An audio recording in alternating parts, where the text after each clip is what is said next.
Me alegra mucho estar aquí y participar en esta escuela de padres que está dedicada pues a la resolución de conflicto y desarrollo socioemocional, más como para los niños como de concepción CP, pero sabemos que todos los papás, como lo dijo Elisa, pues de pronto necesitan esta charla. Creo que nuestro equipo también, que es muy importante para nuestra escuela y para el seguimiento de nuestros estudiantes, sus hijos.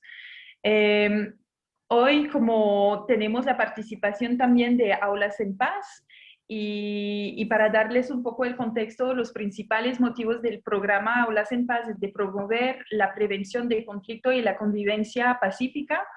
Y sabemos también que Colombia tiene una historia reciente fuerte, muy relacionada con la violencia, pero como institución educativa no la podemos dejar al lado, pero no solamente por esta historia, sino que es nuestro deber como escuela y además como escuela internacional promover el plurilingüismo, la multiculturalidad y la diversidad, de asegurarnos que sus hijos, nuestros estudiantes, puedan crecer en un ambiente lleno de respeto, de seguridad y prevenir cualquier tipo de violencia. En la edad de sus hijos ya se fortalecen también las personalidades, se construyen como seres humanos únicos y no lo podemos negar, crecen en un mundo donde las informaciones viajan rápido, donde muchas veces no hay límites y donde las redes sociales tienen mucho poder.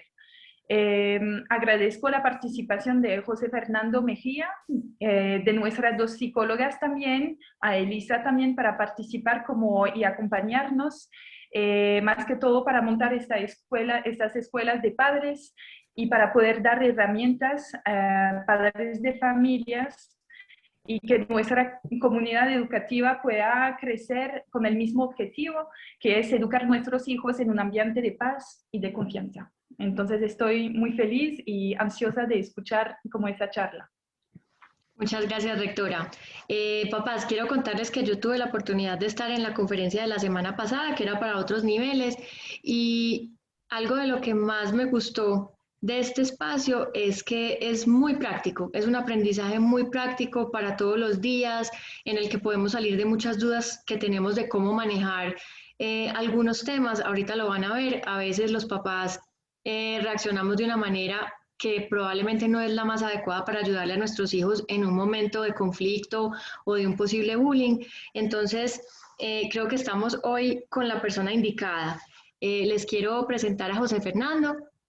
José Fernando Mejía es el director ejecutivo del programa de Aulas en Paz. Él es psicólogo de la Universidad de los Andes y tiene una maestría en educación de la Universidad de Harvard. Es profesor, es investigador y ha trabajado como consultor en temas de formación ciudadana para organizaciones como el Ministerio de Educación Nacional, el BID, el Banco Mundial, la UNESCO y la OEA. Entonces, después de esta hoja de vida tan impresionante, los dejo con José, que nos va a conversar hoy acerca de cómo podemos fortalecer a nuestros niños para que resuelvan los conflictos, para que los manejen bien y para que tengan un adecuado desarrollo socioemocional. También le doy la bienvenida y saludo muy especialmente a María Fernanda y Carolina, las psicólogas del liceo, que están aquí con nosotros y que fueron las encargadas de localizar, invitar y tener aquí hoy a José Fernando. Adelante, José. Pues muchas gracias por la invitación, por la presentación, por la confianza y gracias a todos y todas los que están tomándose el tiempo de estar acá con nosotros esta tarde. Vamos a hablar hoy de conflictos, específicamente el desarrollo socioemocional asociado a la resolución de conflictos, lo que nosotros y nuestros hijos tenemos que aprender para manejar estas situaciones. Solamente para hacer como un vínculo con la charla de la semana pasada. Mientras que la semana pasada nos enfocamos en el tema de la relación entre el desarrollo socioemocional y las diferencias entre las personas y a veces los abusos y la exclusión y el bullying que está relacionado con esto, hoy vamos a hablar de otra cosa que si bien tiene relación, es bien distinto pensar en los conflictos que en una situación de abuso de poder como el bullying. Cuando estamos hablando de conflictos nos referimos a situaciones cotidianas que siempre están presentes cuando hay personas juntas. Estamos hablando, por ejemplo, de cuando los niños quieren lo mismo, cuando quieren el mismo juguete, cuando quieren el mismo espacio, cuando están más grandes y comienzan a pelear por las amistades o por las relaciones de noviazgo. También a veces uno entra en conflicto con otras personas porque quiere cosas distintas, entonces quieren jugar cosas diferentes, quieren hacer cosas que a veces no van en la misma línea. Ahí también hay enfrentamientos. También cuando están más grandes, los chismes y la comunicación se vuelven un tema importante, los adolescentes peleando por malos entendidos. Y acá quiero que vayamos de pensar en los niños, en estas edades específicas que nos convocan hoy, también un poco a mirar qué es lo que pasa con nosotros como adultos, porque todo esto de lo que vamos a hablar hoy no es solamente para que enseñemos a nuestros niños a manejar mejor sus conflictos, sino que pasa siempre porque nosotros tengamos más herramientas y mejores para manejar este tipo de situaciones, las discusiones que tenemos en la familia, las decisiones que tomamos con las parejas, las decisiones que tomamos acerca de cosas que tenemos que hacer con los niños. Muchas veces esas situaciones nos hacen enfrentar y producen conflictos. Quisiera comenzar con algo muy simple. Escriban en el chat la primera palabra que se les ocurra cuando yo les digo conflictos. ¿Qué se les ocurre? Sin pensarlo mucho. Conflictos, pongan la primera palabra, por favor.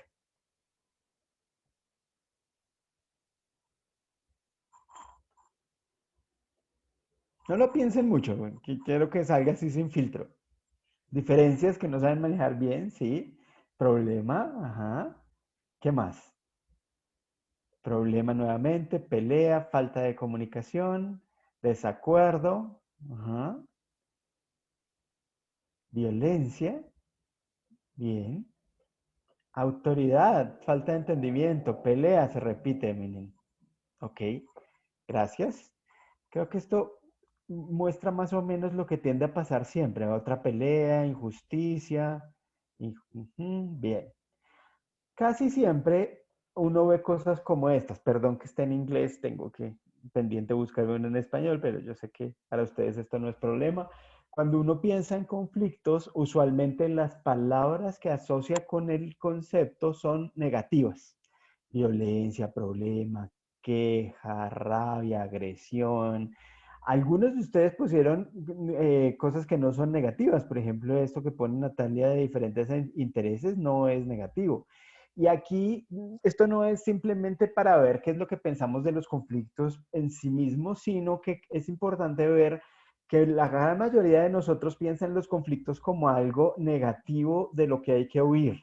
Nadie dice qué maravilla, tengo una discusión difícil con mi esposa esta tarde, voy a llegar a hablar de un tema muy complicado, estoy tan feliz porque es la oportunidad de fortalecer nuestra relación. No llega eso como queja artera, tengo que hablar una cosa difícil.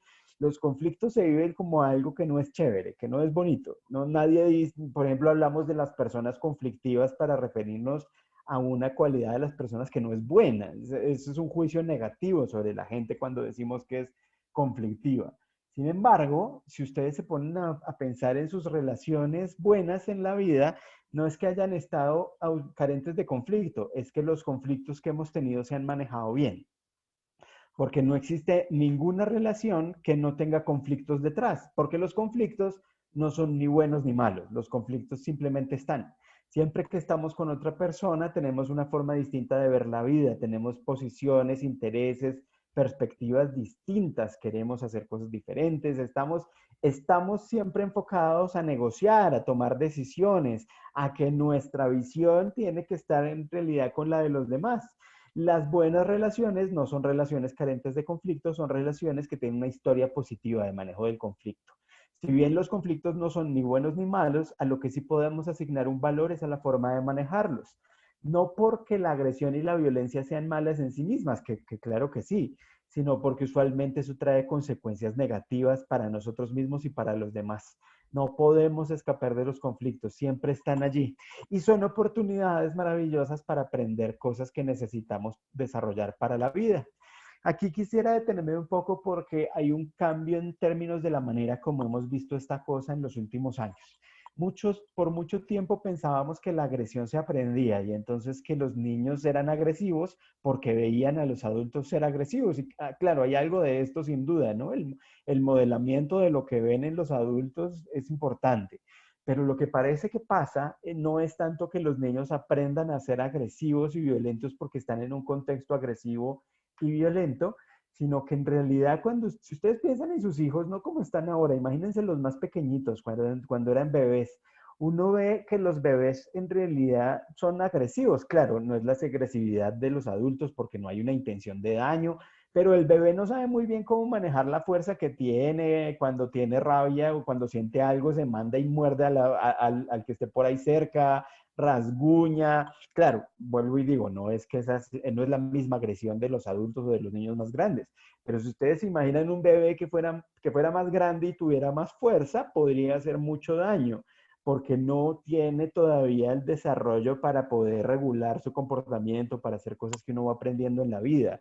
Que es lo que parece que pasa. No es que los niños aprendan a ser agresivos, es que aprenden cosas que los llevan a ser menos agresivos. Lo que aprende este bicho, yo no sé cómo se llama para ustedes, para mí este se llama Lucas. Yo crecí con Lucas come galletas. Para algunos de ustedes puede que sea el Cookie Monster o el monstruo come galletas.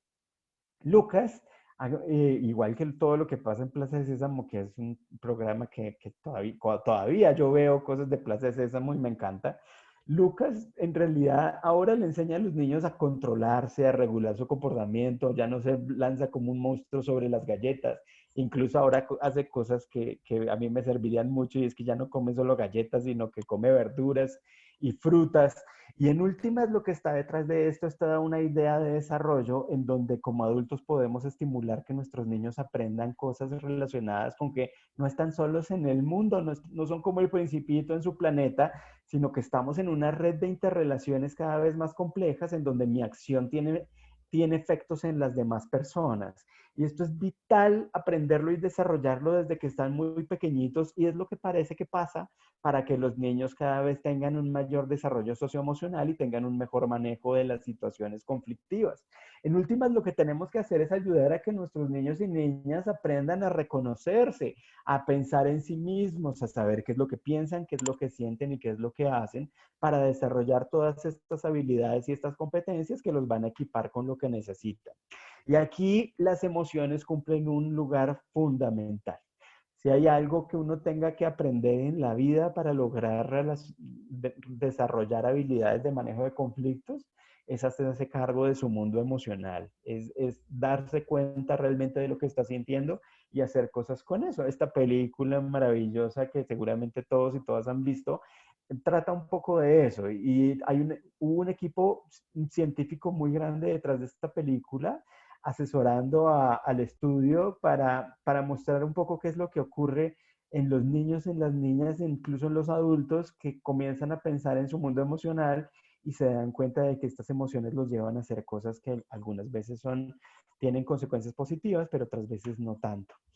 Y aquí todos sus niños seguramente vienen de tener actividades en donde en el colegio y en las casas están aprendiendo sobre las emociones. Y hay un primer nivel en donde los niños en preescolar comienzan a nombrar las emociones, a ponerles palabras específicas a cosas que están sintiendo, a reconocer lo que pasa en las caras con estas emociones. Y esto no es para nada menor, porque lo que realmente ocurre en el cerebro es que cuando yo veo que otra persona está sintiendo cosas, hay partes de mi cerebro que se activan que son similares a las partes que se activarían si yo sintiera eso.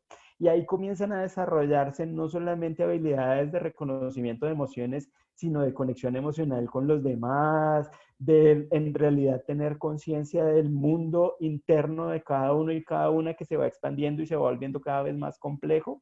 Y esto que parece muy simple se va en realidad volviendo más complejo con los años. Y incluso cuando están más grandes, trabajamos con los adultos para nombrar cada vez más emociones, para pasar de las emociones básicas como la alegría y la tristeza o el miedo y la rabia a pensar en emociones como la nostalgia, como el orgullo, cosas mucho más complejas. El vocabulario emocional se va volviendo más amplio y nos damos cuenta de que las emociones tienen un correlato corporal, es decir, que cuando yo siento cosas, pasan cosas en mi cuerpo. Y con los niños trabajamos mucho esto. ¿Dónde estás sintiendo el miedo, por ejemplo? Estas son imágenes térmicas que ayudan a ver cómo se experimentan las emociones en términos de dónde hay calor. Fíjense que cuando uno tiene rabia, está muy, ahí sí caliente literalmente en las extremidades, los puños cerrados, uno está listo como para pelear, la cabeza se le calienta. No a todos nos pasa lo mismo. Y lo que hacemos con los niños es comenzar a pensar en qué es lo que pasa contigo y las emociones, qué es lo que pasa con tu cuerpo. En Aulas en Paz, por ejemplo, tenemos una actividad en donde hacemos que los niños se acuesten sobre pliegos de papel, dibujan su silueta y van con colores o con diferentes formas de expresión poniendo en su silueta en donde sienten diferentes cosas. Por ejemplo, si la rabia me acelera el corazón, entonces en el corazón lo pintan de rojo. Y esto es un primer paso para que nos demos cuenta de lo que estamos sintiendo. Las emociones son, en realidad, siempre están presentes, pero no necesariamente hablamos de ellas y muchas veces como que nos producen cierto rechazo y no nos gusta. Entonces, cuando ustedes le preguntan a alguien cómo está, usualmente la gente responde bien, mal. Si es alguien de mucha confianza, puede que comience a hablar efectivamente de qué es lo que está sintiendo. Pero la idea es trabajar con los niños desde pequeños en que comiencen a ver que hay unas cosas que pasan en sus cuerpos para que comiencen a pensar en eso, ponerle palabras y comenzar a construir un mundo que les permita hacerse cargo de esa complejidad emocional. Otros dos conceptos que trabajamos en términos de la identificación de emociones son los disparadores y la intensidad. Los disparadores tienen que ver con las cosas que hacen que yo sienta determinadas emociones. Trabajamos mucho con la rabia, porque la rabia está muy ligada, primero, a la presencia de conflictos y segundo, a un estilo particular de manejo del conflicto, que muchas veces no es el mejor.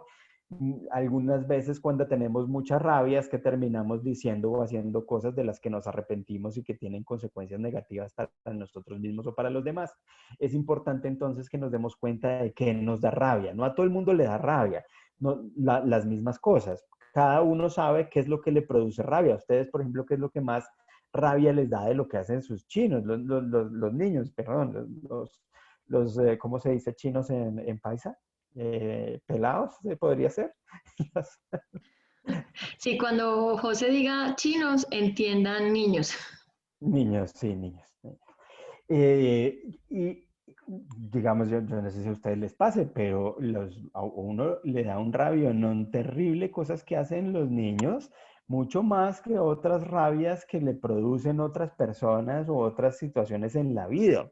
Y esas cosas que yo ya sé que me dan rabia me pueden ayudar, primero para identificarla, porque es que uno no piensa, ustedes pensarán, pero claro que uno sabe que tiene rabia. No, no es cierto. Uno se da cuenta después. Uno después es que sabe, no, me dio un rabionón y entonces reaccioné, hice cosas y después uno se arrepiente. Pero en ese momento uno no está pensando en lo que está sintiendo, uno se está dejando llevar. Las emociones son muy poderosas. Las emociones se relacionan con la acción de una manera muy estrecha. De hecho, la publicidad está orientada usualmente a lo que yo siento, no a lo que yo pienso, porque es lo que yo siento lo que me lleva a tomar decisiones en la vida y actuar.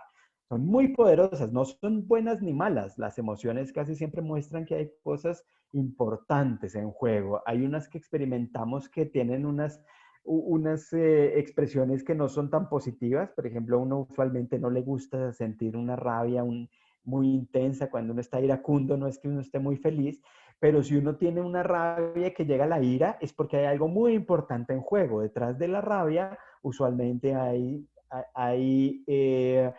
sentimientos y percepciones relacionadas con la injusticia o con la justicia. Entonces son cosas muy profundas que ocurren allí que nos pueden ayudar a un poco revisar el mundo interior, lo que pensamos, lo sentimos, lo que sentimos y lo que hacemos y prepararnos para manejarlo. Los disparadores, lo que me hace dar rabia Y la intensidad, porque también hay cosas que me hacen dar una rabia pequeña, hay otras cosas que me hacen dar una rabia grande. Con los niños tenemos la idea del termómetro, que en realidad no es termómetro, sino que es más bien como un rabiómetro, en donde los niños dicen, bueno, a mí esto me da tanta rabia y van poniendo esto. ¿Por qué es importante eso?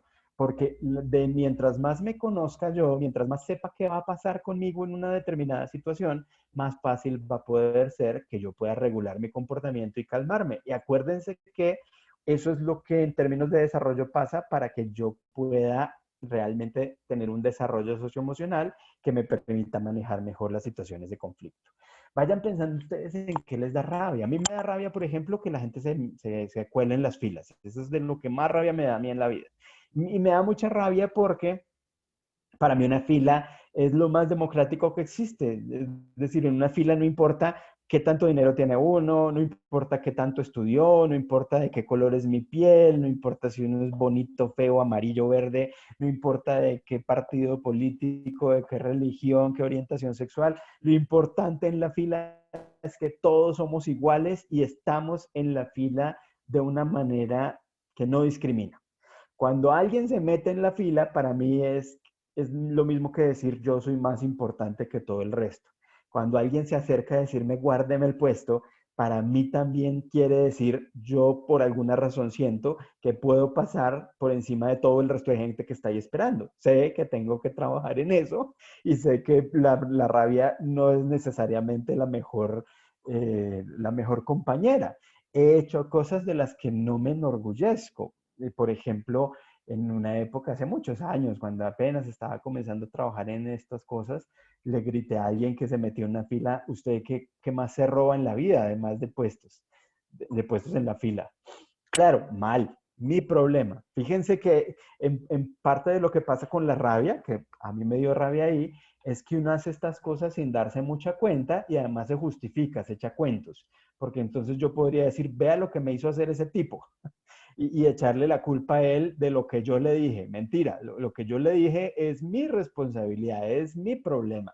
Habría habido formas distintas de reaccionar a eso.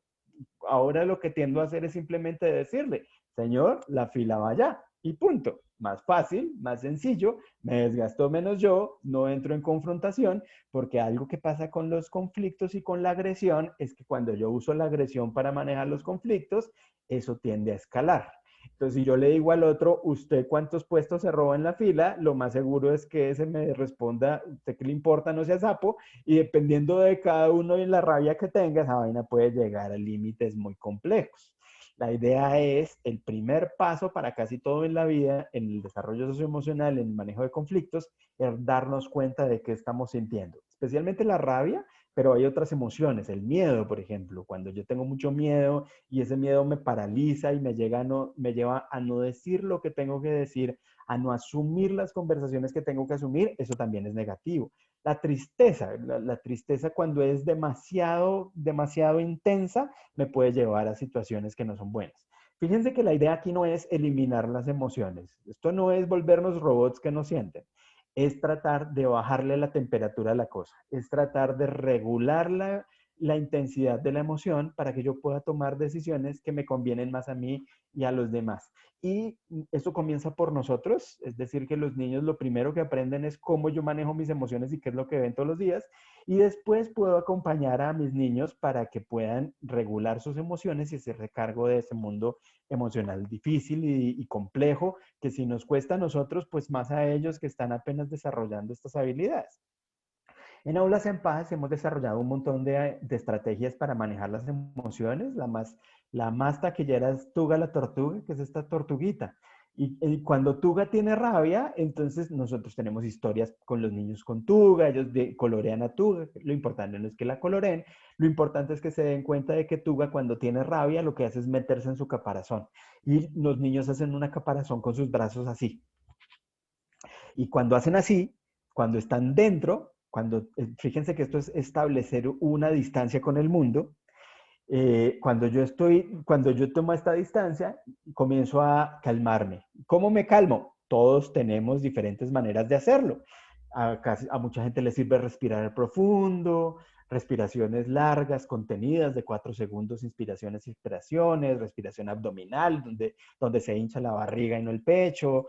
Respirar varias veces es fundamental, nos ayuda usualmente a relajarnos. Relajar el cuerpo, las técnicas de escaneo corporal, las técnicas de mindfulness, simplemente decirle a los niños que piensen que son, por ejemplo, muñecos de trapo y que están como un muñequito de trapo relajados, o que se tensionen y se relajen, o también cosas que pasan en la cabeza, como distraerse, pensar cosas, hablarse. Fíjense que acá hay un estilo de cada uno y de cada una que uno va desarrollando en donde le sirven más cosas. Hay gente que prefiere cosas más corporales, hay gente que prefiere cosas más de la cabeza y de pensar, de hablar.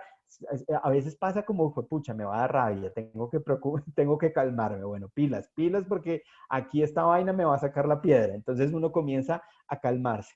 Y la tortuguita, que es una técnica muy simple, tiene cosas muy complejas detrás. Fíjense que solamente el hecho de que yo pare y piense y comience a darme cuenta de que estoy sintiendo cosas, ya es un paso fundamental. No es dejarme llevar, porque es que uno le da rabia y se deja llevar. Piensen en sus niños. Cuando tienen rabia en esas edades, es muy difícil que ellos se hagan cargo de eso y entonces van con una fuerza arrolladora que puede llevarse a los que estén por ahí cerca. Claro, como son pequeños, entonces no causan mucho daño, pero si fueran mucho más grandes sería terrible la cosa. O piensen en los niños cuando están más pequeños, en la edad de las pataletas y comienzan a tener estas explosiones emocionales que son tan difíciles de manejar.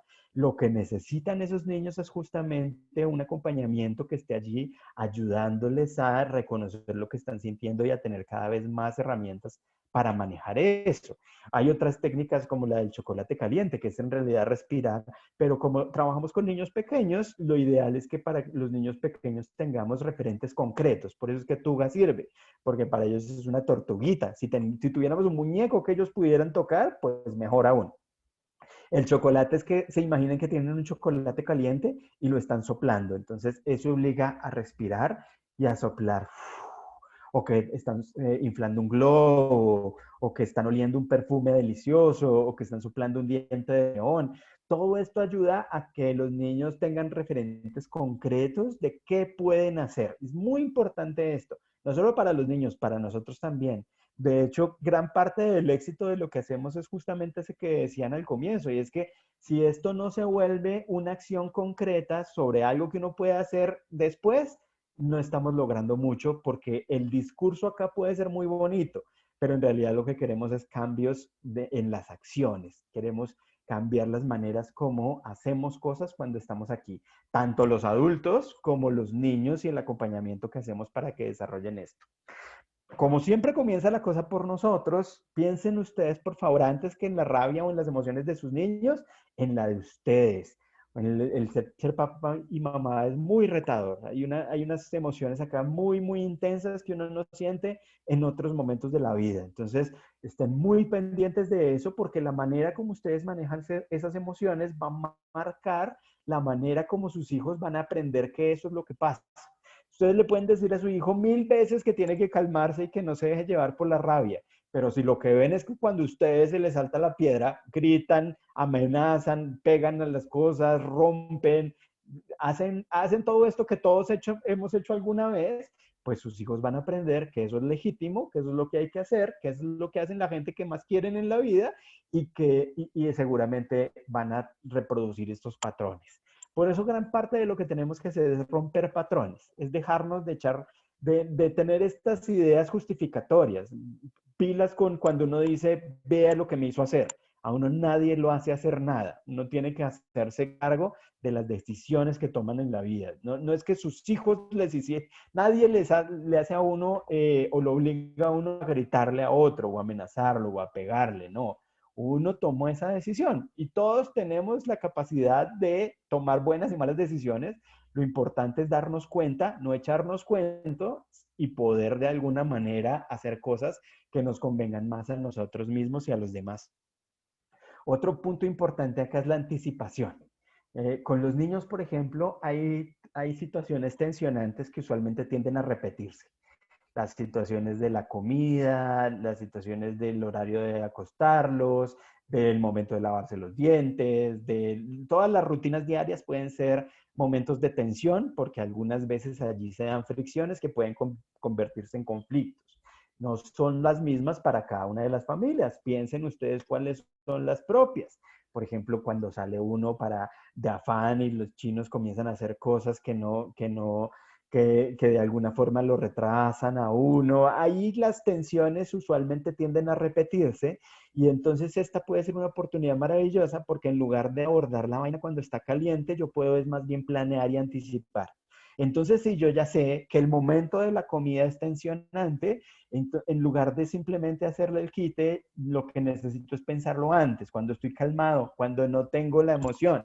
Ahí es que puedo pensar, incluso lo puedo hablar con los niños y decirles, oigan, ¿se han dado cuenta lo que pasa cuando nos sentamos a comer? ¿Qué se les ocurre que podríamos hacer para que eso no pase? Porque a los chinos tampoco les gusta eso. La confrontación y la tensión no es buena para nadie y ellos lo van a entender. Y si lo ponen en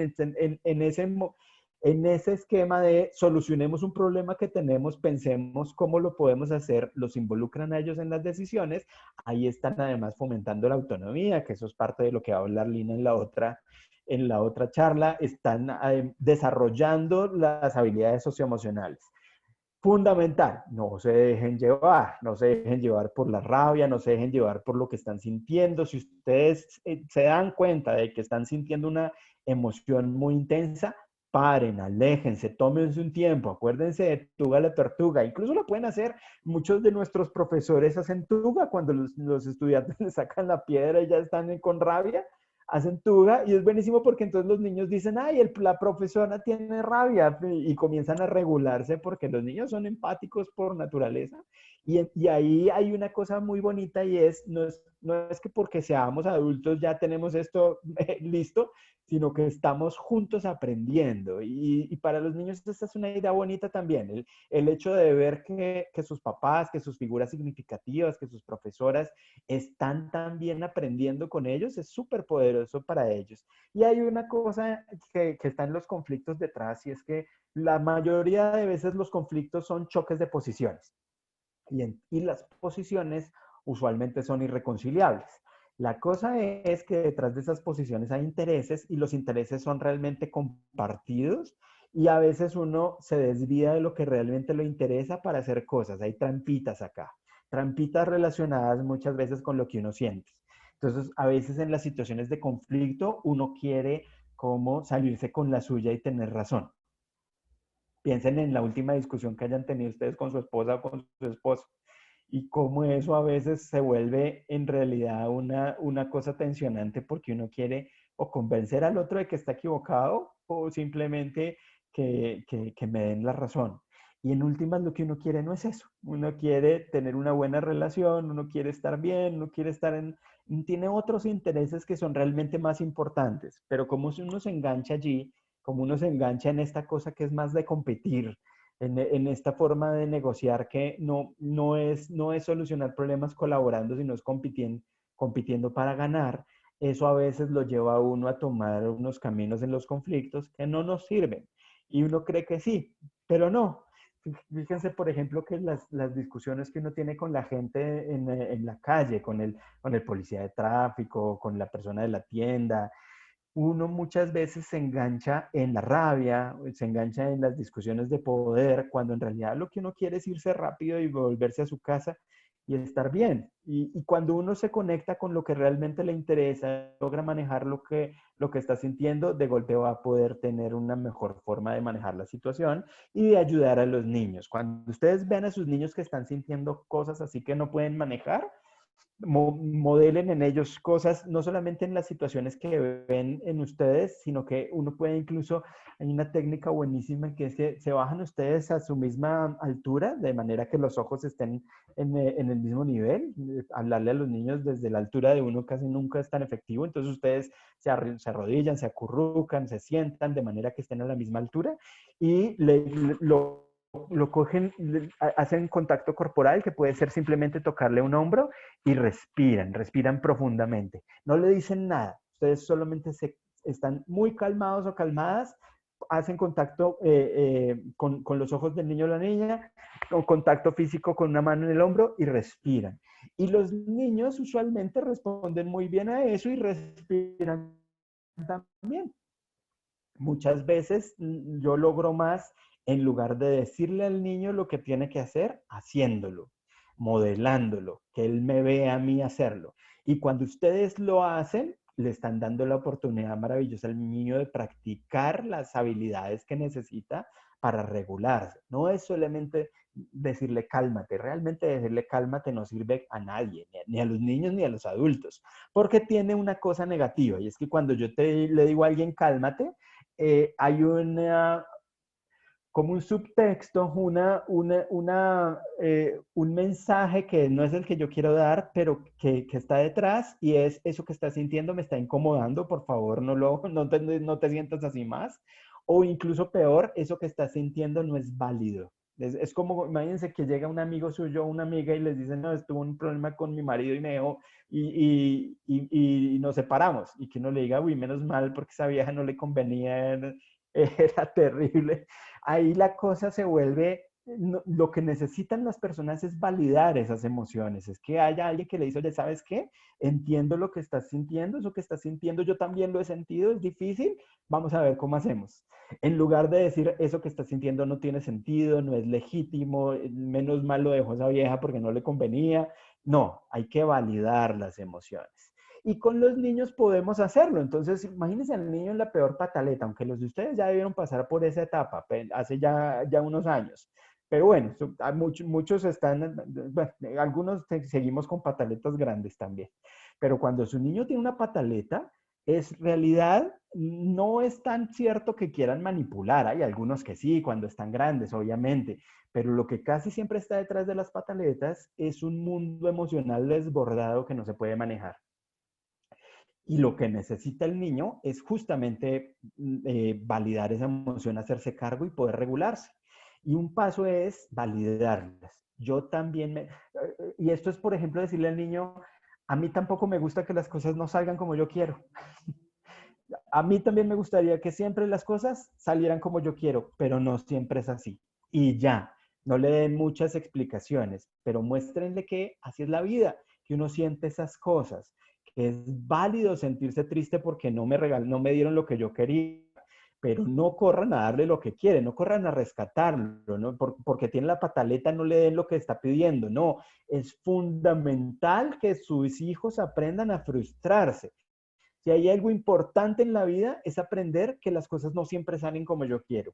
Si a sus hijos las cosas siempre salen como quieren, porque ustedes corren al rescate cuando se sienten incómodos, lo que están haciendo es quitándole la oportunidad de tener lo que uno necesita en la vida para no frustrarse. Y apenas le pase algo a sus hijos, cuando ellos estén solos y no los tengan a ustedes para rescatarlos, no van a saber cómo manejarlo. Y esto no es nada menor, porque la vida está llena de frustraciones, sobre todo en términos del desarrollo y de ciertos momentos vitales. Cuando sus hijos sean adolescentes o cuando estén cerca de la preadolescencia, van a comenzar a frustrarse con todo, porque el mundo no va a ser el que ellos quieren, ni ustedes van a ser los que ellos quieren. Y si ellos no tienen las herramientas para manejar esas frustraciones, les va a ir mal. Y no van a tener la oportunidad de pasar eso bien y de desarrollar lo que necesitamos que pase, y es que uno tenga cómo lidiar con esas frustraciones en la vida y después pueda asumir lo que se les viene a todos, porque la vida para todos es frustrante. Importante mantener los límites, no simplemente no simplemente mover las cosas porque mi niño se está sintiendo así. Las pataletas me gustan mucho porque son un muy buen ejemplo. Cuando su chino está haciendo una pataleta, la mejor forma de manejarla no es simplemente resolviendo lo que él quiere, no es cambiando las reglas, no es haciéndole caso para que pase lo que él quiere, no. Lo que más necesita un niño ahí es contención, es límite, es algo que lo proteja. Los límites nos protegen, los límites nos hacen sentir seguros. No hay nada más inseguro en la vida que no tener límites, que sentir que yo puedo hacer lo que sea y que no me va a parar nadie. Mientras que si yo sé que hay alguien allí que va a pararme y que va a protegerme, me voy a sentir mucho mejor y más tranquilo. Otra competencia socioemocional que nosotros desarrollamos en los niños para la resolución de conflictos es la asertividad. La asertividad es la manera que yo tengo de reaccionar a las agresiones de los demás, es la habilidad que me permite defender mis derechos o defenderlos de los demás, ser claro, explícito, poder comunicarme de manera directa. Y hay algunas técnicas específicas. Una de esas es la que nuestro amigo Dino el dinosaurio trabaja con los niños, y es hacerle ver a los niños que pueden decir que no les gusta que les hagan cosas, que no quieren. Ustedes dirán, pero si mi hijo dice que no todo el día. Sí, pero este no es ese. Este no es poder defender mis derechos. Por ejemplo, en términos de abuso es fundamental que los niños puedan decir que no. En términos de bullying, de discriminación, es decir, eso que haces no me gusta, por favor no lo digas más. Y muchos de nosotros no aprendemos esto y nos cuesta en la vida. Es súper chévere que lo podamos enseñar a los niños desde muy pequeñitos.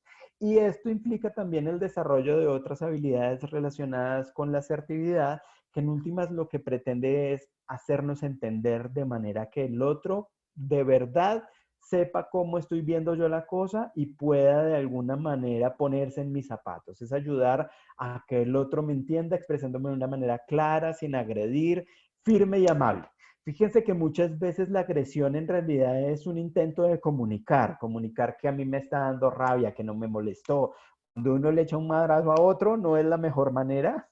Usualmente puede escalar, puede resultar en algo que no me gusta, maltrata, no hay ninguna justificación para el maltrato, pero es una búsqueda de comunicación, es una búsqueda de expresar algo que me está molestando. Necesitamos tener formas diferentes de expresarnos y hacer que nuestros niños las tengan para que puedan tener un manejo de estas situaciones mejor. Para ser asertivos es indispensable estar calmados. Yo no puedo ser asertivo si tengo una rabia que todavía no he manejado. Y vuelvo y digo, no es que yo no sienta la rabia, es que yo le he bajado la intensidad para poder hacer algo que me sirve más a mí y al otro. Hay que ser simples y directos. La cantaleta no es asertiva. Cuando ustedes, mamás y papás, son cantaletudos con sus hijos, acuérdense cuando eran cantaletudos con ustedes. La cantaleta entra por un oído y sale por el otro. La cantaleta usualmente no comunica con claridad lo que uno quiere comunicar. El lenguaje corporal y el tono de voz son fundamentales. Si uno tiene un lenguaje corporal o un tono de voz irónico, burlón, no está siendo asertivo, está enmascarando la agresión con otra cosa. La asertividad no agrede, no juzga, no generaliza. Cuando yo le digo es que usted siempre o usted nunca, ahí hay problemas en términos de que, primero, eso es falso, porque uno casi nunca pasa eso, y frente a estas generalizaciones es fácil defenderse. Si mi esposa me dice es que usted nunca me llama, yo le muestro el teléfono y le digo, vea, aquí la llamé en noviembre 17 del 2019. No era nunca. Siempre hay algo allí en donde además cuando yo utilizo las palabras siempre y nunca, les estoy juzgando realmente lo que mis niños son y no lo que mis niños están haciendo. Por eso es que es muy importante ser específico con las acciones y no ir a las personas. Ser asertivo es mostrar las cosas en lo que la gente hace, juzgando esa acción, pero nunca juzgando a la persona, para que podamos establecer una comunicación que nos ayude a encontrar caminos de negociación y de resolución de problemas. Y para esto es fundamental que tengamos técnicas no solo como las de Dino el dinosaurio, no solamente como las de no generalizar, como las de no juzgar, sino que hay una que a mí me parece maravillosa y que en mi experiencia personal ha sido de las cosas que más me ha servido en la vida, y son los mensajes en primera persona. Porque es que cuando uno está en una situación de conflicto y cuando uno tiene rabia, usualmente uno está pensando que el otro hizo cosas que a uno no le gustaron. Y entonces uno tiende a hablar de lo que el otro hizo. Y entonces uno habla de lo que el otro hizo juzgándolo. Y cuando uno habla de esto con otras personas o con esa otra persona, usualmente esto lo que hace es que la gente se sienta mal.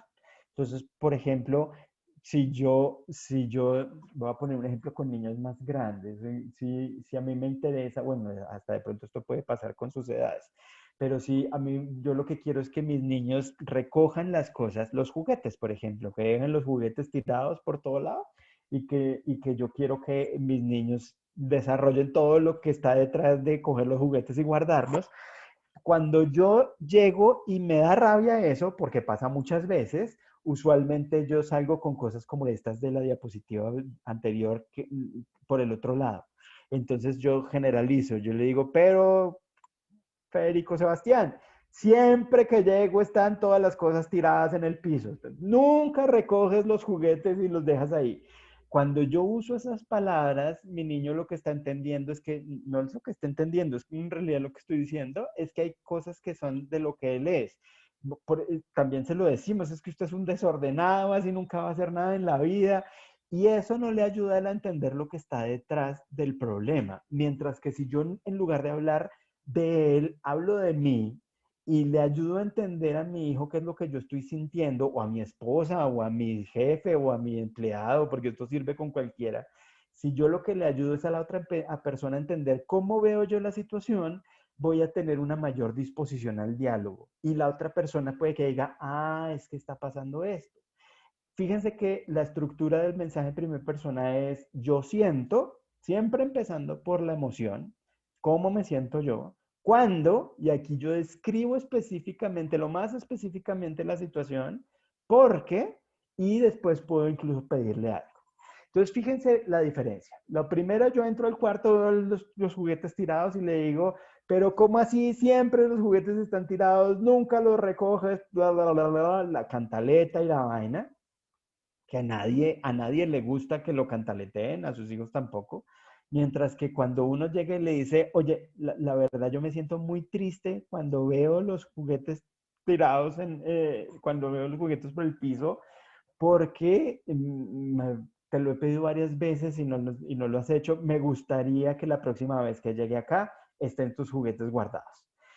Parece un cambio simple, pero en realidad es un cambio muy, muy importante porque yo no estoy juzgando al otro, no estoy generalizando, estoy describiendo una situación particular, estoy haciendo un pedido concreto.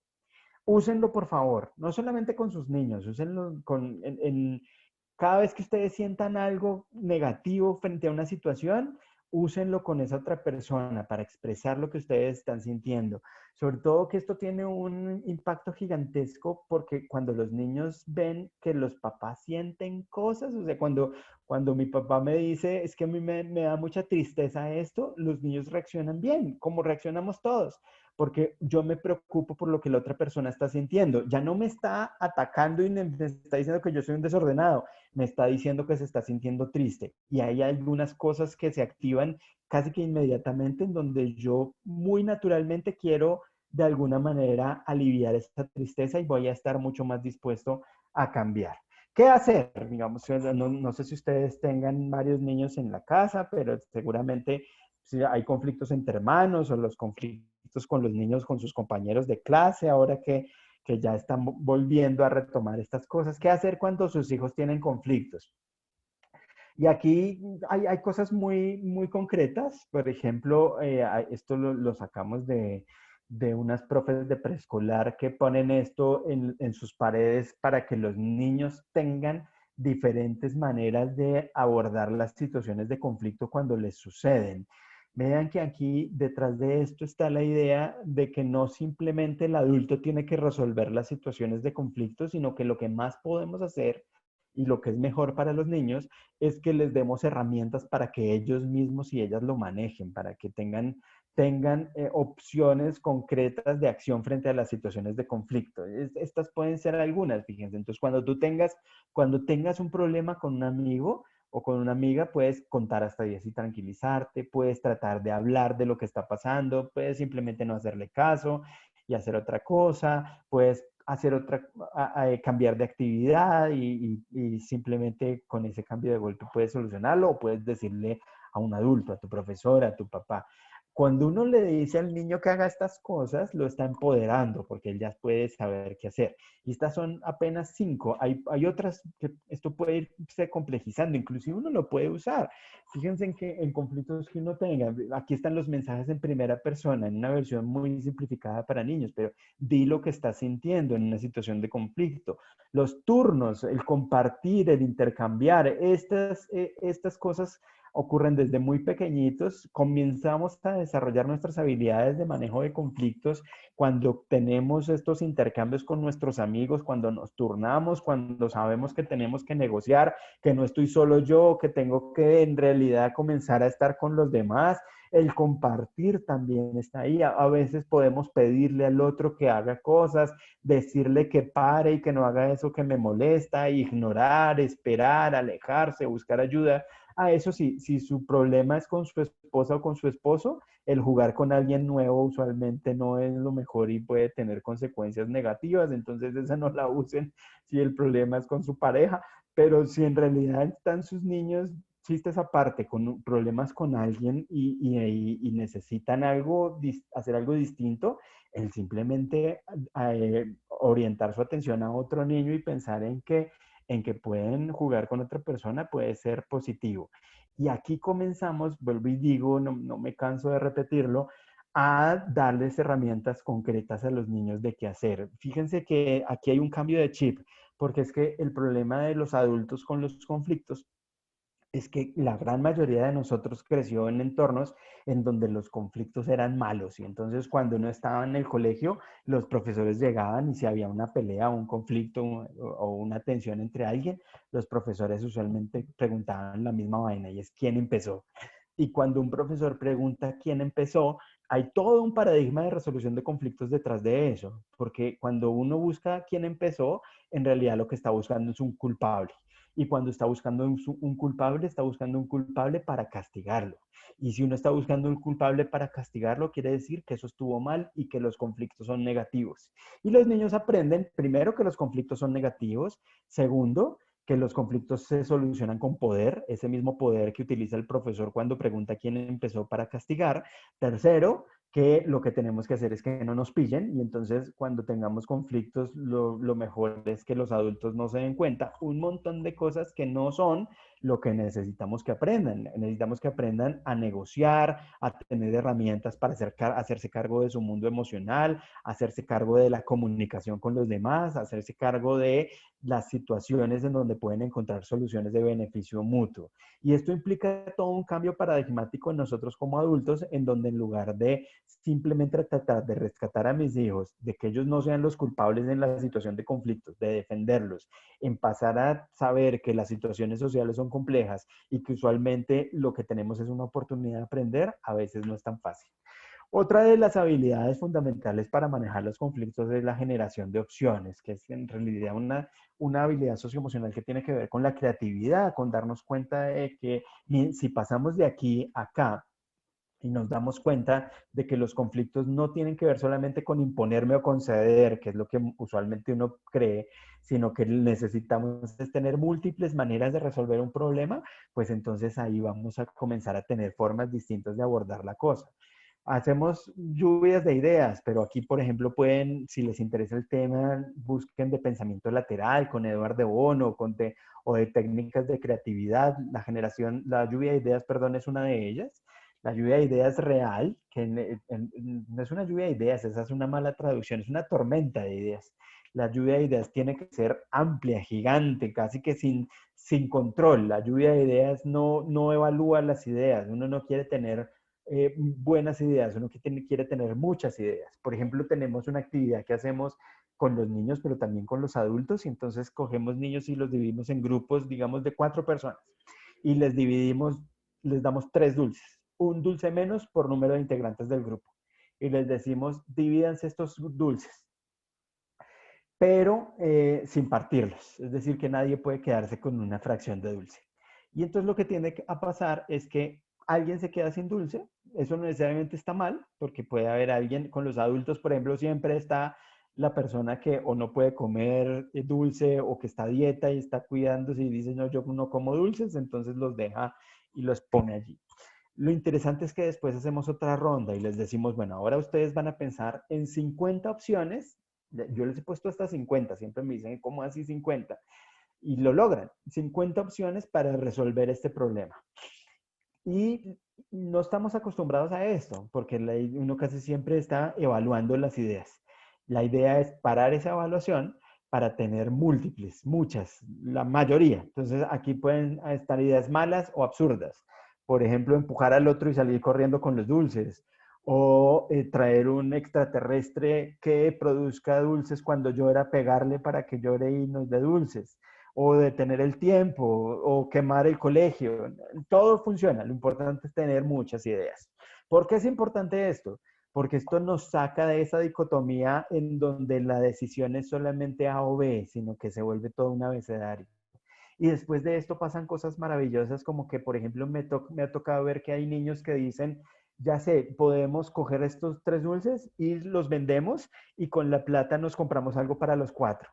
Y eso no se les habría ocurrido si yo no les hubiera pedido que pensaran en múltiples ideas, sino que seguramente se habrían quedado en que la situación es solamente repartirse los dulces. Y así, lo importante es saber que hay formas diferentes de abordar una misma situación y fomentar en nuestros niños la capacidad de tener muchas, muchas ideas para que mientras más tengan, puedan evaluarlas y escoger la que más les convenga, que es la otra habilidad que viene después de la generación de opciones. Porque puede que uno tenga muchas ideas, pero si no tiene mecanismos para escoger cuál le conviene más, entonces no sabemos cuál es la mejor. La idea es pensar qué pasaría si hiciéramos alguna de estas. Muchas veces trabajamos en aulas en paz con literatura infantil y creo que para ustedes con sus hijos puede ser una buena opción porque estoy seguro de que muchos de ustedes leen con sus niños no solamente en las noches, sino en otros momentos. Y la literatura infantil, sobre todo la buena literatura, tiene situaciones complejas en donde muchas veces los personajes tienen situaciones en donde tienen conflictos. Nosotros tenemos, por ejemplo, un libro para los más grandecitos que se llama Angélica, que es la historia de una cigüeña que conoce en algún momento a un puerquito que se llama Puerto. Y entonces nosotros leemos con los niños y lo que hacemos es alejarnos de esa idea de la moraleja con la que todos crecimos, una idea simplista de que uno tiene que decirle a la gente lo que está bien y lo que está mal, para más bien utilizar las situaciones de la literatura, de la ficción, para desarrollar en los niños habilidades, desarrollar habilidades de pensamiento, de emoción y de acción. Entonces, cuando encontramos situaciones en las historias que estamos leyendo donde hay conflicto entre personajes, usualmente hacemos pausas y le preguntamos al niño ciertas cosas, cosas relacionadas con las emociones. ¿Cómo crees tú que se está sintiendo ese personaje en ese momento? ¿Cómo sabes que él se está sintiendo así? ¿Alguna vez tú te has sentido así? ¿Qué pasa en tu cuerpo cuando sientes esas cosas?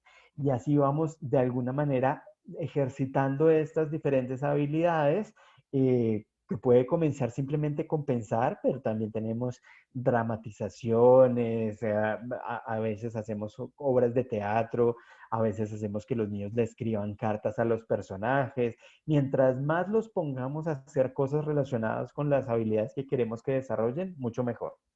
Y llega el momento de la generación de opciones. Entonces, por ejemplo, si hay unas personas que están con un problema, paramos y les decimos, oye, ¿a ti qué se te ocurre que podrían hacer estas personas o estos personajes, estos animalitos o lo que sea, para resolver esta situación? Hagamos una lista. Y entonces uno escribe la lista y si salen más cosas, mejor. Y uno le pregunta al niño, ¿qué más se te ocurre? ¿Qué más se te ocurre? Uno le puede dar ideas. Mientras, si son ideas locas o chistosas, a los niños eso les produce mucha gracia y los motivan. La idea de los otros planetas, de los extraterrestres, de la policía, los bomberos, regañarlos, hacer cosas locas, cosas absurdas, va comenzando a crear una forma distinta de abordar estas cosas. Y cuando uno tiene toda la lista de las cosas de cómo puede manejar los problemas, entonces comienza a preguntar, bueno, ¿qué le conviene más a estos bichos para manejar la situación? Y hay 3 preguntas que hacemos, tanto para los conflictos de los niños que tienen ellos, como para los conflictos que estamos analizando en situaciones hipotéticas de literatura infantil o de programas de televisión o chismes. Y es cómo quedas tú, cómo quedarías tú o el personaje principal, cómo queda la otra persona y cómo queda la relación. Si hay algo que tenga Aulas en Paz que a mí me parece importante, es que Aulas en Paz nunca le dice a los niños la violencia está mal, nunca le dice a los niños no tienes que pegarle a los demás, los niños ya saben eso, no hay que repetírselos, eso ya lo saben.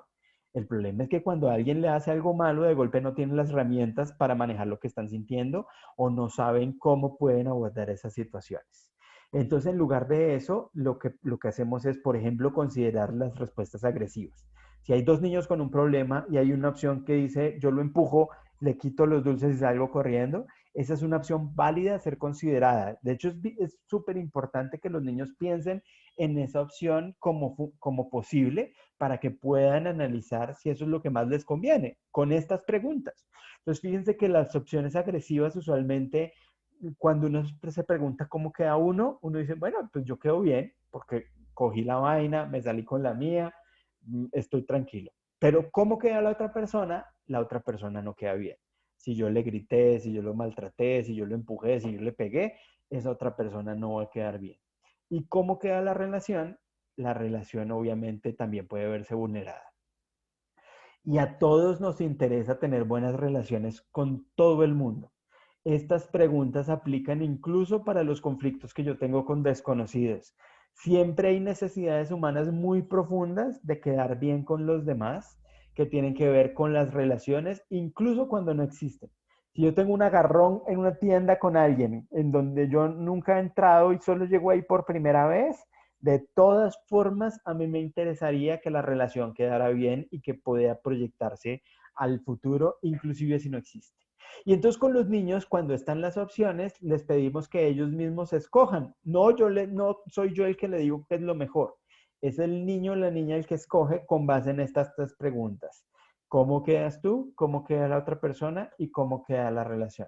Las opciones agresivas usualmente no sirven. Si el niño ve una opción en donde él queda bien, la otra persona también, y la relación no se ve vulnerada, esto le ayuda a tomar las decisiones. Es él o ella el que está decidiendo lo que le conviene más, lo que le sirve más, lo que en últimas va a tener un beneficio personal para ella y para los demás. Y esto también tiene que ver con ayudarle a nuestros hijos a salir de ese esquema que les describí ahora, en donde tratamos de encontrar a un culpable en los conflictos para castigarlo, a pensar en realidad en cómo podemos aprovechar estas oportunidades de aprendizaje para desarrollar las múltiples habilidades de las que hemos hablado hoy junto con otras. Y esto implica desarrollar esquemas de negociación que casi siempre tienen esta misma estructura. Cuando uno tiene un problema con alguien, usualmente puede cumplir estos pasos, más, menos, y estos son los mismos para los niños pequeños que están discutiendo por un juguete que para las empresas que están teniendo negociaciones fuertes o para los países que tienen enfrentamientos. Claro, con múltiples formas de complejidades que a veces nos desbordan, pero casi siempre la vaina empieza por pensar en cuáles son las versiones de este asunto. ¿Qué es lo que estamos entendiendo distinto? ¿Cómo lo vemos? Hay que hablar. Y eso implica sentarse con la otra persona a entender. Digamos, uno primero expresa lo que está pasando y después entiende. ¿Qué es lo que uno entiende? Uno entiende no solamente las ideas, sino también las emociones.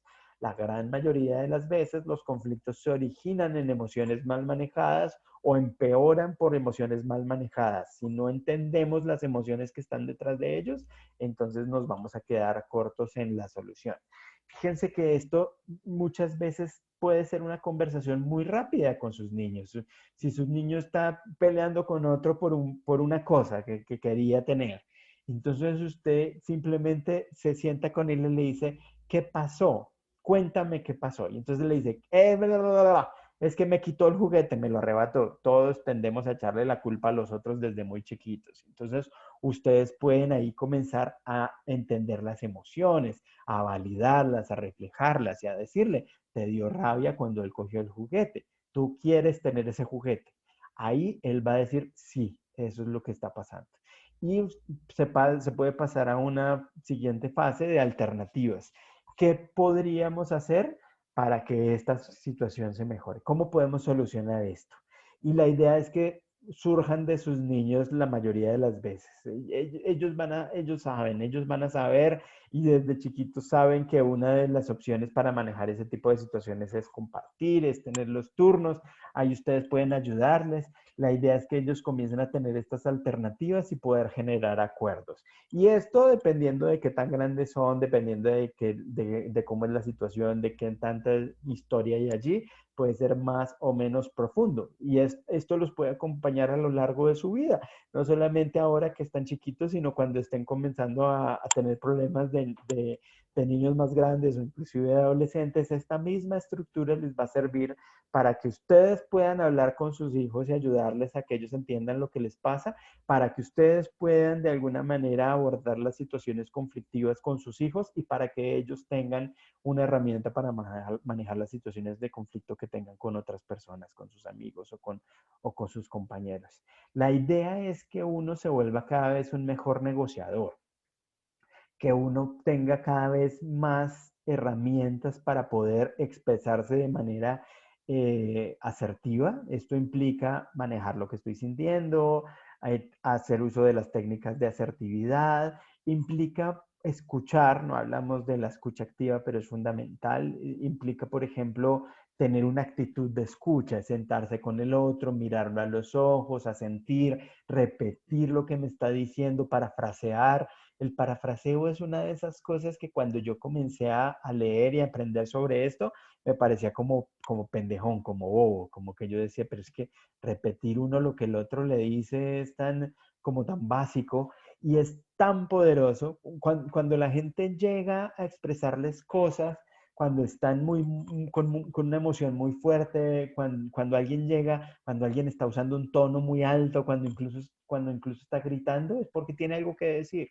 Y cuando uno logra mostrarle al otro que uno lo ha entendido, el impacto en el otro es impresionante. O sea, cuando llega alguien molesto y entonces les dice, oye, si entiendo bien lo que tú me estás diciendo es esto, sin tono, sin interpretación, sin ironía, sino realmente, la persona va a bajar y va a estar en una situación, en una disposición a comunicarse a la que no llegaría si no se hubiera dado cuenta de que yo realmente lo estoy entendiendo.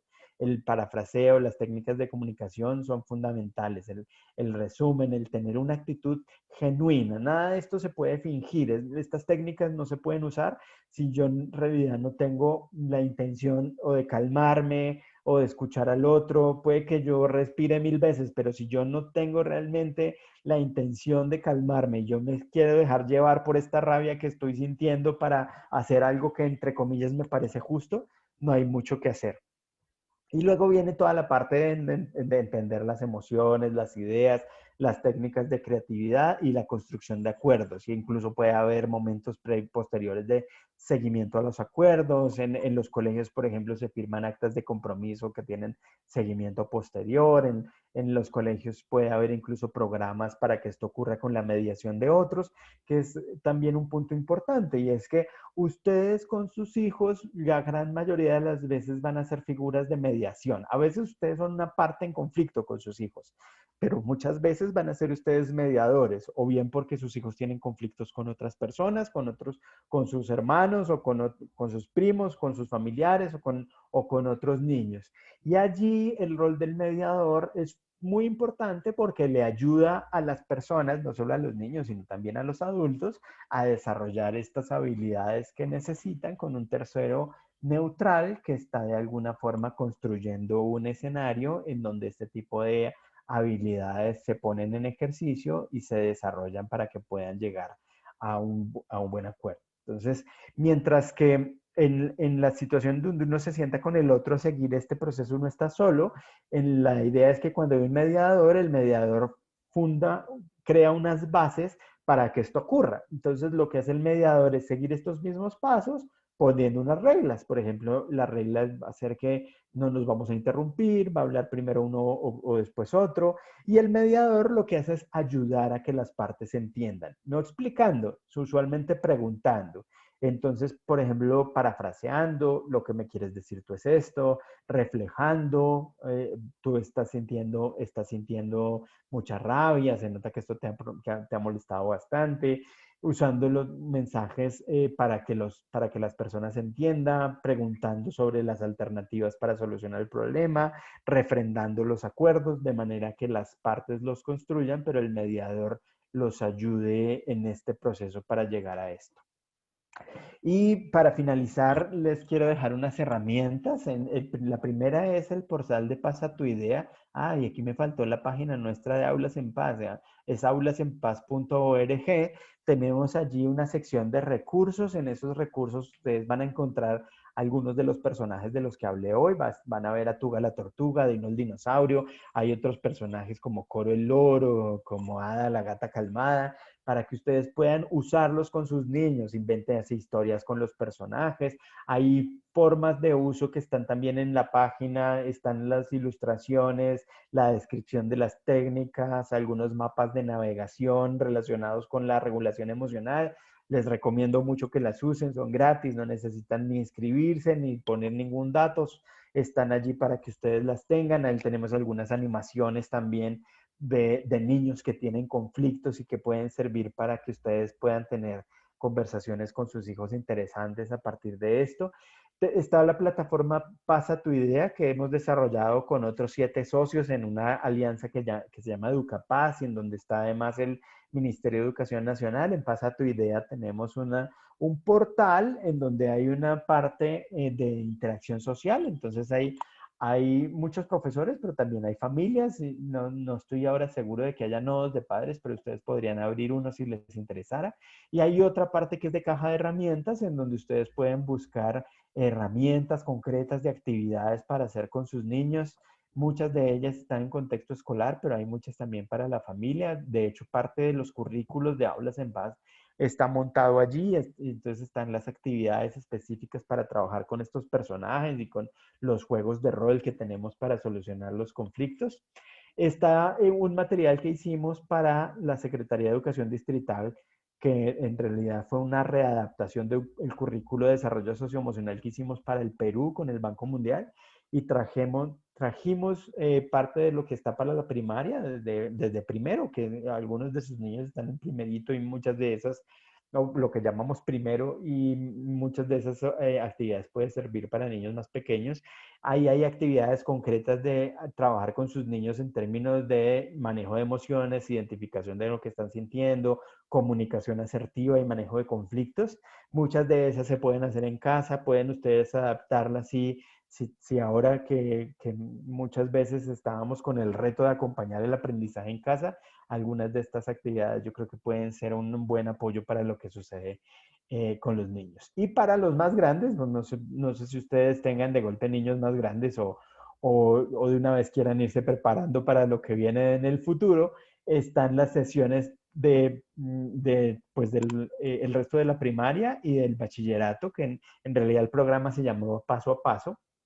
El nombre de Emociones para la Vida se lo dimos para la parte de la primaria que hicimos con la Secretaría de Educación en Bogotá, pero con el Ministerio de Educación hicimos una readaptación para todo bachillerato que tiene 18 habilidades socioemocionales y que implica además, tiene ahí unos consejos bien interesantes para papás y para mamás. Y el trabajo que hemos hecho con Red Papás, que tiene un vínculo que es este de aprendiendo a ser papás. Con Red Papás nosotros hemos desarrollado directamente el kit de convivencia escolar y de manejo de intimidación escolar. Y ellos, por otro lado, tienen kits de salud mental que está ahorita por salir, si es que ya no está al aire, que en este momento de pandemia es fundamental.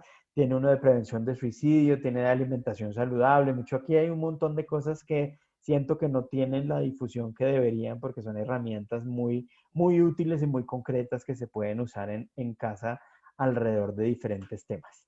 Esto era lo que quería compartir con ustedes. Me demoré 15 minutos menos de lo que tenía planeado, pero no importa porque tenemos aún más tiempo por si ustedes quisieran hacer alguna pregunta o algún comentario. Estoy a su disposición. Muchas gracias, José Fernando. Muy interesante. A mí particularmente me llega mucho esta conferencia porque los papás somos fundamentales en el manejo de las emociones de nuestros hijos y a veces ellos se desbordan, como decías al principio, no saben qué es lo que les está pasando y como que les puede la emoción. Entonces, encontré unas herramientas muy prácticas y muy sencillas para hacer ese acompañamiento. Tenemos el chat abierto, papás, para que hagan las preguntas que quieran, para que aprovechemos este espacio que tenemos con José Fernando. Y Hay una empiezo por, sí, por hacerte Sí, una ahí que hay leí en acá. el chat. Yo, Sí, yo sé que a veces estos mensajes en primera persona suenan como manipuladores, no lo son. La diferencia es que la manipulación es tratar de que alguien haga algo por chantajearlo. Entonces, es bien distinto, por ejemplo, que yo me ponga a llorar simplemente para que mi hijo se sienta culpable. Eso no es lo que yo quiero con los mensajes en primera persona. Lo que yo quiero con los mensajes en primera persona es algo genuino, real, en donde yo le exprese a mi hijo qué es lo que estoy sintiendo frente a una situación. No es chantaje emocional, el chantaje emocional siempre está mal, eso no le sirve ni a él, ni a él o a ella, ni a mí. Esto es comunicarme efectiva y eficientemente de manera que las emociones estén sobre la mesa y que mi niño o mi niña se dé cuenta de que no simplemente yo hago cosas porque soy un cantaletudo que no lo entiendo o que no me doy cuenta de cosas, sino que podamos construir realmente una relación en donde, fíjense que en casa hay un montón de acuerdos y esos acuerdos se dan por tensiones, que muchas de ellas son conflictivas. El simple hecho de todas las rutinas, del cuidado de las cosas, del arreglo del cuarto y del hacerse cargo de las responsabilidades del niño, hace parte de situaciones que pueden llegar a ser conflictivas. Cuando yo le muestro a mi hijo qué es lo que estoy sintiendo, le estoy ayudando a entender, no lo estoy manipulando. Y la diferencia es clara, no es sutil. La diferencia es que una cosa es chantajearlo y manipularlo porque yo me estoy haciendo el que siento cosas. El chantaje emocional no es expresar en realidad lo que yo estoy sintiendo, es fingirlo o exagerarlo. Si ustedes están fingiendo o exagerando, no lo hagan, porque eso es otra cosa. Aquí tiene que ser real y genuino y tiene que pasar por lo que ustedes están sintiendo. Y ahí van modelando además la conversación sobre los sentimientos y las emociones, que es tan difícil. A todos nos cuesta trabajo, a los hombres más a veces porque nos criaron para que no expresáramos esas cosas y es súper importante manejarlo. Pero creo que esta pregunta es clave porque no es manipulación, no es chantaje, es comunicación. perfecto. José, una pregunta. Si uno de nuestros niños le sucede esto, que lo desborda una emoción y, como yo digo, se enchuquiza, eh, ¿funciona? Porque a veces las mamás nos frenamos un poquito de actuar por la intuición de nosotros, porque entonces tenemos que ser firmes y tenemos que no pararle bolas a la pataleta. Pero por lo menos en mi caso, yo siento que si yo abrazo a mi hija y la acompaño a que se calme, se recupera más rápido de esa emoción que tiene. Entonces, a mí me gustaría, si de pronto, yo sé que tú haces unos ejemplos súper prácticos como de la vida real, entonces, ¿cómo reaccionar frente a una pataleta de esas, frente a una emoción desbordada?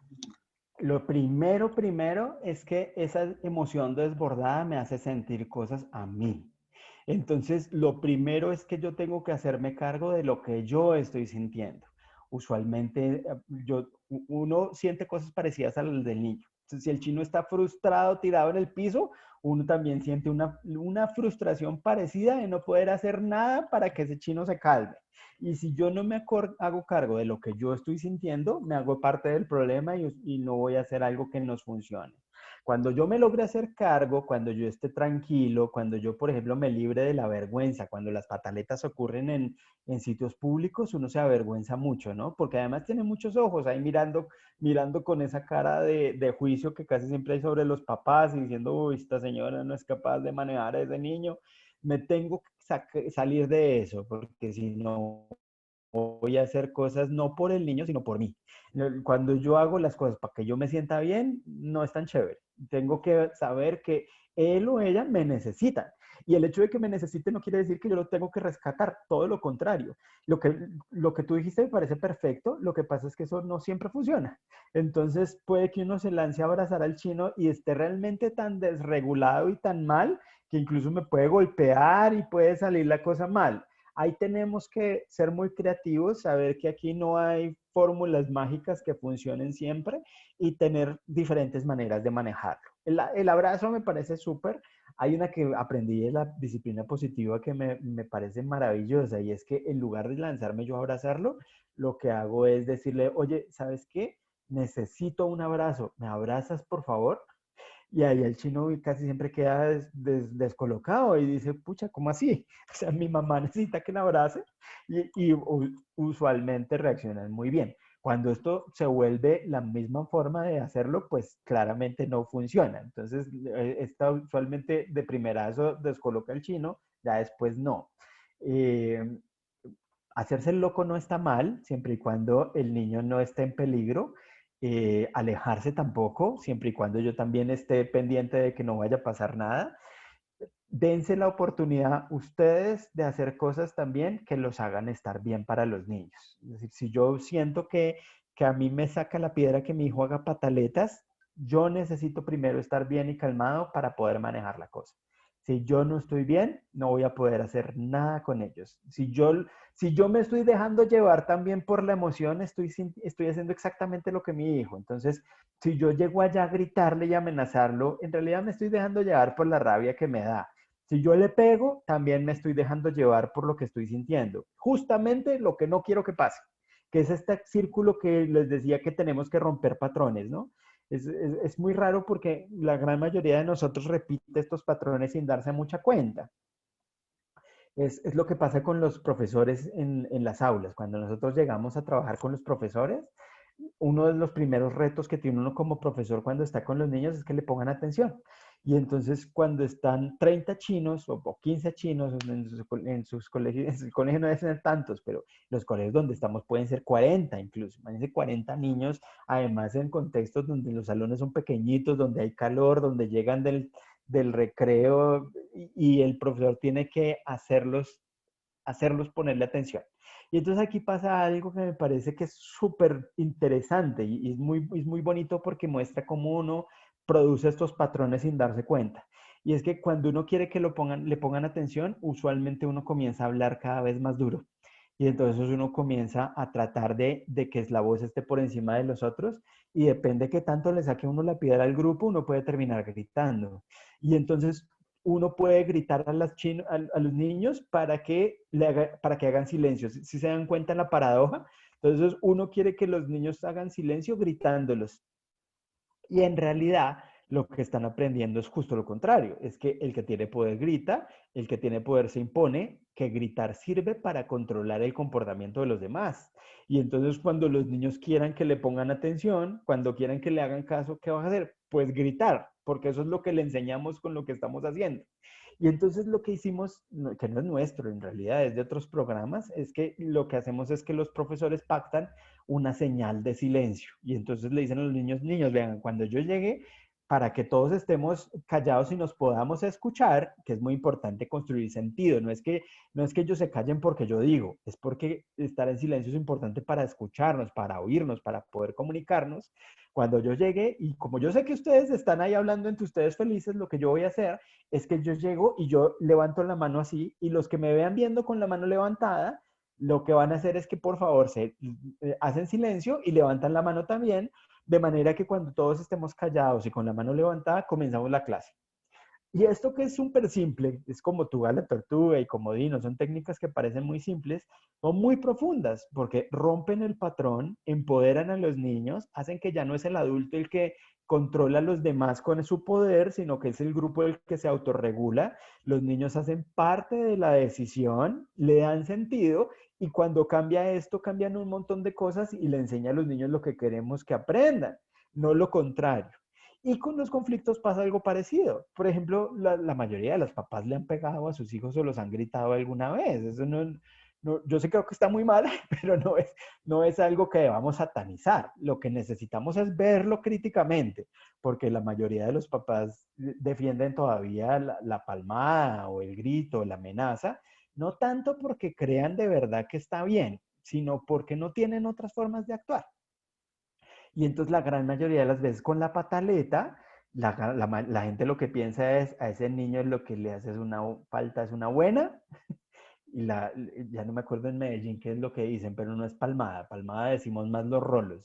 Tal vez juetera, dirían en Medellín, más, no me acuerdo. Pero depende de dónde esté en el país, es distinto. En la costa, por ejemplo, me dijeron una vez paliza. Imagínense una paliza. Un niño, las pataletas usualmente pasan a los 2 años. Si uno se imagina una pititulla de 2 años en una pataleta, y además un adulto que pesa 15 veces más y es gigantesco y tiene más poder, dándole una paliza a un niño porque hace una pataleta.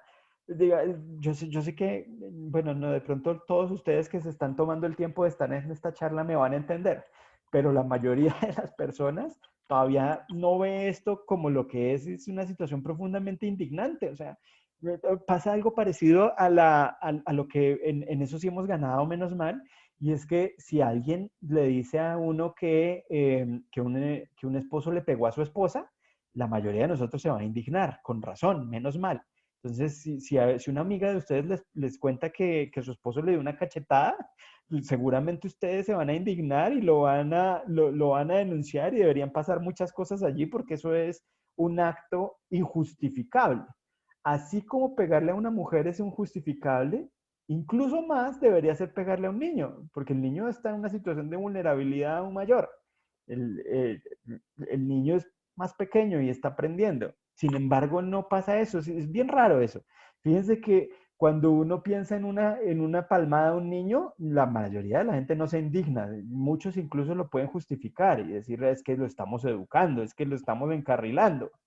Y tenemos que comenzar a pensar en una cosa más creativa, distinta, que nos dé opciones que en realidad sirvan y que nos ayuden a tener más herramientas. Porque cuando yo le pregunto, imagínense si alguna vez ustedes lo han hecho con sus hijos, no hay ningún papá o ninguna mamá que se sienta bien. No hay ningún papá o mamá que diga, uy, hoy estoy feliz porque me tocó cascarle a mi chino y menos mal porque lo estoy encarrilando por la senda del bien y estoy creando una persona responsable y feliz. Mentira.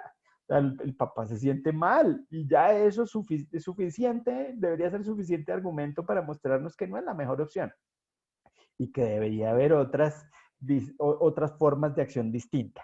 Pero esto lo digo porque tiene que ver con esto de romper patrones. Y fíjate que lo mismo que pasa con el silencio en las clases, pasa con las formas en que me relaciono yo con mis hijos. Cuando mi relación con mis hijos se basa en el poder, en la amenaza, en el castigo físico, en realidad yo estoy enseñándole un montón de cosas que son justamente las que no deberían aprender, las que deberíamos haber desaprendido todos, y que lo que tratamos de ver hoy está justamente por una vía distinta, a veces opuesta. Entonces, en lugar de pensar en controlar, en tener autoridad, es pensar más en resolver problemas, en construir relaciones en donde estamos todos aprendiendo, en donde estamos desarrollando nuestras habilidades y en donde estamos haciendo que en últimas lo que queremos todos es que nuestros chinos sean personas felices y que puedan construir la vida que quieren. Y estas habilidades socioemocionales son fundamentales. De hecho, piensen ustedes en la gente con la que trabajan o en la que tienen cercana. Las personas que uno admira y que son exitosas son personas que tienen una buena manera de resolver conflictos, personas que no se dejan llevar por lo que están sintiendo, personas que no son, entre comillas, conflictivas, personas que son creativas, personas que se pueden poner en los zapatos de los demás. Y es eso que estamos desarrollando desde esas edades, las que les van a dar las herramientas que necesitan para lograr lo que quieran en la vida. No es nada menor esto que estamos hablando. No es solamente que se porten bien y que no tengan problemas con los otros, no, es que estamos sentando las bases del futuro de los chinos y de lo que van a hacer. Entonces, ya me puse dramático, entonces mejor me callo. Muchas gracias, José Fernando, por las explicaciones. En este momento no tenemos más preguntas en el chat, Yo quisiera pues agradecerte en nombre de todos los papás que estamos aquí presentes y también del colegio por todas estas herramientas que nos has compartido hoy. Ahora viene la parte difícil, que es ponerlas en práctica todos los días. Yo creo que uno avanza y se devuelve un poquito y vuelve y avanza, pero ahí va aprendiendo, porque a veces la verdad sí se nos va un pellizquito de vez en cuando. Un consejo para Eh, lo que viene y es no se den palo. O sea, si nos fue bien hoy, ustedes se van a ir diciendo, fue pucha, ¿cómo he cometido errores? Está bien, pero no es para darse palo, sino para comenzar con cosas pequeñitas. Pónganse metas alcanzables, que es en últimas otra habilidad socioemocional que queremos desarrollar con los niños. Pónganse metas concretas, específicas, no son cambios abstractos. Es bueno, hoy qué voy a hacer con mi hijo diferente, mañana qué voy a hacer con mi hijo diferente, pueda que no me salga bien, pueda que otra vez me deje llevar por la rabia, no importa, la próxima me va a salir bien. Y así vamos todos con estos pequeños cambios cambiando el mundo, que es lo importante. Perfecto, muchísimas gracias José Fernando, muchas gracias a todas las personas colaboradores del liceo que se conectaron, ahí está la participación de mi hija. Y vamos a poner disponible la grabación de esta sesión por Fidias, te las vamos a enviar, va a quedar en el canal de YouTube del colegio. Y muchísimas gracias a todos, feliz tarde. Muchas gracias, que estén muy bien. No hay que lo poner a esto, no hay que eso parmesano. Estaba mal.